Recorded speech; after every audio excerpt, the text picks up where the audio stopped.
Bonjour et bienvenue dans cette nouvelle vidéo de 10 minutes max pour parler d'un sujet en lien avec le secourisme, l'Antéor et le RIFAP.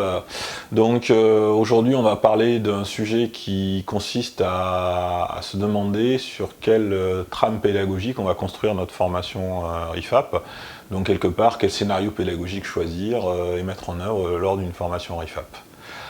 Ce qu'il faut savoir, c'est que notamment sur les modules de secourisme, il n'y a pas de scénario imposé par la fédération, donc c'est à vous de créer votre propre scénario pédagogique.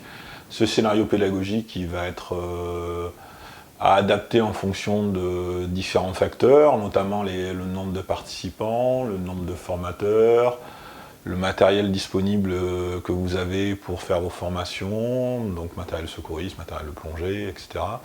Les contraintes logistiques, c'est-à-dire horaires, salles de formation, éventuellement bateaux disponibles, et également les contraintes de mise en pratique de cette formation, et notamment sur la partie aquatique. Donc finalement, vous pouvez préparer un scénario global, mais ce scénario, il faudra forcément l'adapter au cas par cas lors de chaque formation en fonction des contraintes que je viens de vous citer. Ensuite, il va falloir vous construire ce qu'on appelle un scénario pédagogique. Donc ça va être les grandes lignes et les grandes étapes de votre scénario, comment vous allez découper votre formation, qu'est-ce que vous allez mettre à l'intérieur de chacun des modules. Donc ça, vous savez, vous êtes formateur déjà, donc pour vous, c'est des choses connues. Et ensuite, vous aurez à élaborer un conducteur de formation, donc plutôt un support qui va vous permettre d'avoir le déroulé de votre formation et de pouvoir projeter des éléments aux élèves en même temps que vous allez leur expliquer les choses. Sur quoi on pourrait se baser pour créer notre contenu, notre scénario de formation? Donc on peut s'inspirer, on en a parlé déjà dans d'autres vidéos, ce qu'on appelle les référentiels internes de formation. Par exemple sur le PSC1 ou sur le premier secours. Donc par exemple au niveau de la Fédération française d'études des sports sous-marins, il y a un référentiel interne de formation qui décrit tout un scénario pédagogique pour le PSC1. On n'en a pas pour le premier secours puisqu'on n'est pas agréé pour le premier secours. Par contre, vous pouvez vous en inspirer dans d'autres organismes de formation, ça existe, c'est téléchargeable sur internet, sur les différents sites type SNSM, Croix-Rouge, voilà, vous allez les trouver.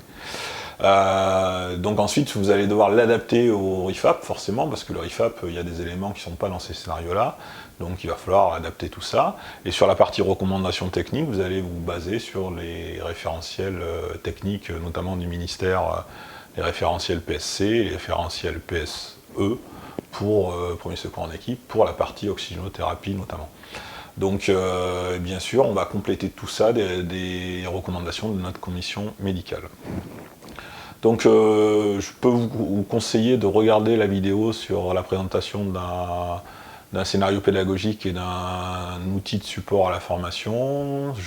Dans cette vidéo, vous retrouverez le support que j'utilise, donc ça peut vous guider pour créer votre scénario pédagogique et ça peut vous aider lors de vos premières formations. En attendant, on va regarder ensemble comment on peut lire un référentiel interne de formation, parce que des fois ces documents ils peuvent paraître un peu difficiles d'abord, donc on va essayer de regarder un exemple de référentiel interne de formation, qu'est-ce qu'on trouve dedans et comment le lire. Donc on va se baser sur celui de la FFESSM et le référentiel PSC. Donc qu'est-ce qu'on trouve dans un référentiel interne de formation? On va trouver des généralités sur la formation, leur durée, leur organisation, les formateurs, une partie relativement administrative. Ensuite on va trouver également les techniques pédagogiques utilisées, donc une partie sur les méthodes pédagogiques. Donc ça de toute façon, en gros c'est ce que vous avez vu dans les vidéos précédentes. Et vous allez trouver pour le contenu, vous allez trouver le scénario pédagogique divisé par module avec des temps de formation. Donc ça va vous donner le découpage et l'enchaînement proposé au niveau de la formation. Et ensuite, à l'intérieur de chacun des modules, vous allez trouver le découpage du module et les différentes techniques pédagogiques qui sont préconisées à appliquer dans un certain ordre. Voilà en gros le contenu d'un référentiel interne de formation. En général, on trouve également une autre partie qui s'appelle la partie certification, c'est-à-dire comment on valide un élève. Bon là, du coup, je ne détaillerai pas plus cette partie-là, puisqu'on a déjà parlé de nos critères de validation du RIFAP. Là, je vous projette en même temps un référentiel interne de formation. Donc vous voyez finalement que le référentiel interne de formation de la fédération, il se découpe en plusieurs parties. Cette partie, elle regroupe différents modules. Et en fait, c'est comme ça qu'est organisé, par exemple, le scénario pédagogique de la FFESSM, avec une partie 2 qui comporte, par exemple, 2 modules qui comportent la protection et l'alerte, la partie 3 qui comporte d'autres modules sur l'étouffement, les hémorragies, les plaies et les brûlures, et des cas concrets. Et ensuite, une partie 4 qui est plutôt axée sur la victime se plaint de malaise, la victime présente une perte de connaissance, la victime ne respire pas, et ensuite des cas concrets. Donc finalement, on voit qu'on découpe en grande partie, c'est une approche modulaire sans trop de surprises. Et là, en fait, c'est l'enchaînement qui est proposé dans l'enseignement.